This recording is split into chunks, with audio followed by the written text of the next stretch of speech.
സൗദിയുടെ വ്യാവസായിക ഉൽപാദനത്തിൽ വർധനവ്. ജൂണിൽ വ്യാവസായിക ഉൽപാദന സൂചിക 7.9% തോതിൽ വർദ്ധിച്ചതായി ഗസ്റ്റാറ്റ് വെളിപ്പെടുത്തി. പ്രധാന സാമ്പത്തിക പ്രവർത്തനങ്ങളെ അടിസ്ഥാനമാക്കിയുള്ള അവലോകന റിപ്പോർട്ടിൽ എണ്ണ മേഖല 7.7%, എണ്ണ ഇതര മേഖല 8.6% നേട്ടമുണ്ടാക്കി. ജനറൽ അതോറിറ്റി ഫോർ സ്റ്റാറ്റിസ്റ്റിക്സ് അഥവാ ഗസ്റ്റാറ്റാണ് മാസാന്ത വ്യാവസായിക ഉൽപാദനാവലോകന സൂചിക പുറത്തിറക്കിയത്. ജൂണിൽ രാജ്യത്തെ വ്യാവസായിക ഉൽപാദന സൂചിക 7.9% വളർച്ച രേഖപ്പെടുത്തിയതായി റിപ്പോർട്ട് സൂചിപ്പിക്കുന്നു. കഴിഞ്ഞ വർഷത്തെ ഇതേ കാലയളവിനെ അപേക്ഷിച്ചാണ് വളർച്ചാ നേട്ടം.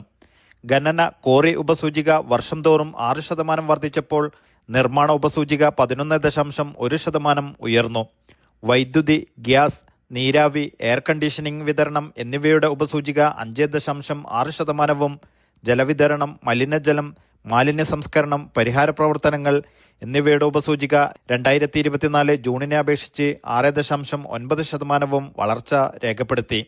പ്രധാന സാമ്പത്തിക പ്രവർത്തനങ്ങളെ അടിസ്ഥാനമാക്കിയുള്ള സൂചികയിൽ ജൂണിൽ എണ്ണ പ്രവർത്തന സൂചിക 7.7%, എണ്ണ ഇതര പ്രവർത്തന സൂചിക 8.6% വർദ്ധിച്ചതായും റിപ്പോർട്ട് പറയുന്നു. ഗസ്റ്റാറ്റ് പ്രതിമാസ അടിസ്ഥാനത്തിൽ വ്യാവസായിക ഉൽപാദന സൂചിക റിപ്പോർട്ട് ആദ്യമായിട്ടാണ് പുറത്തിറക്കുന്നത്. Naushad Irikkur, media 1, Dammam.